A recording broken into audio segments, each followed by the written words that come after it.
We are all taught by our mentors. We all learn from people that we meet along the way. But there's a perspective that your career, your impact, may only be shaped by a relatively small number of people that took the time to mentor you on your journey through the experiences of your professional and personal life.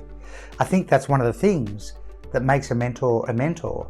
They've taken the time to invest in you. Now, you can get other remote mentors who don't know you, read books, study the great thinkers.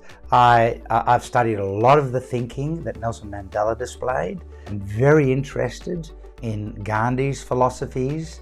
I've followed a lot of John Maxwell's work around leadership. I think he has some very interesting perspectives on leadership. When Stephen Covey was very, very popular with the 7 Habits of Highly Effective People, I took a lot of benefit out of that book.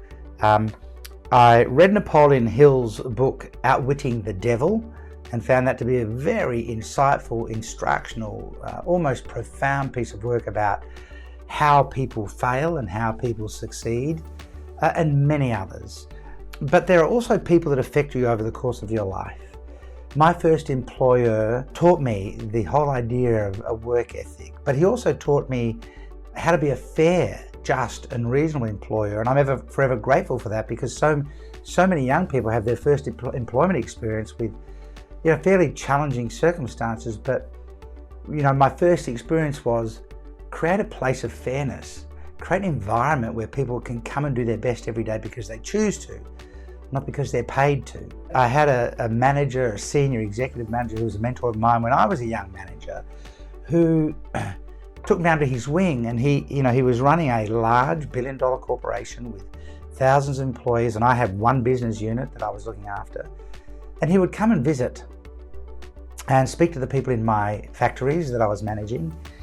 And he spoke multiple languages. He would speak to one of our factory workers in fluent Spanish, and he would address these people by name, and he knew things that had happened in their lives. I was a young manager, and I asked him, Brent, how do you know so much about them? He lived in Sydney, where head office was. We were in Perth in Western Australia, and he pulled a notebook out of his pocket, and he said, Simon, I make notes. And I studied them on the plane on the way over. The lesson was he bothered. He made an effort. It wouldn't matter to people that he actually made notes about them so that he could remember. In fact, it's impressive. How many of us take the time and invest the energy to give ourselves memory cues of people that we're leading?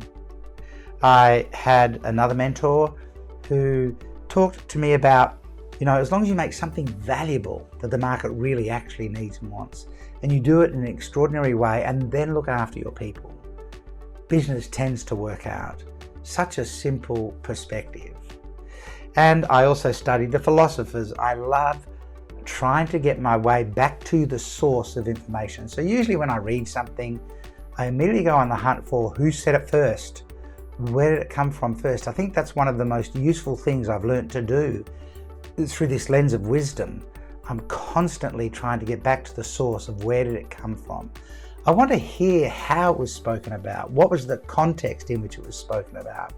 Too often people use frames today, for example, the Pareto principle, that has now been used out of context so often from when it was originally built.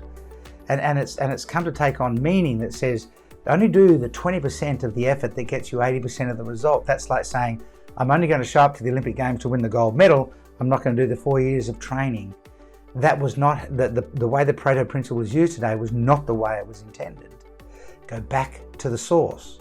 Find the original thinker behind the idea. Understand what the context was in which they were applying it. Is there research behind it? Intel is a mentor. Research and data is effectively a mentor. It can give you insight and depth of thinking. In our journey, there are people that affect us up close and personal.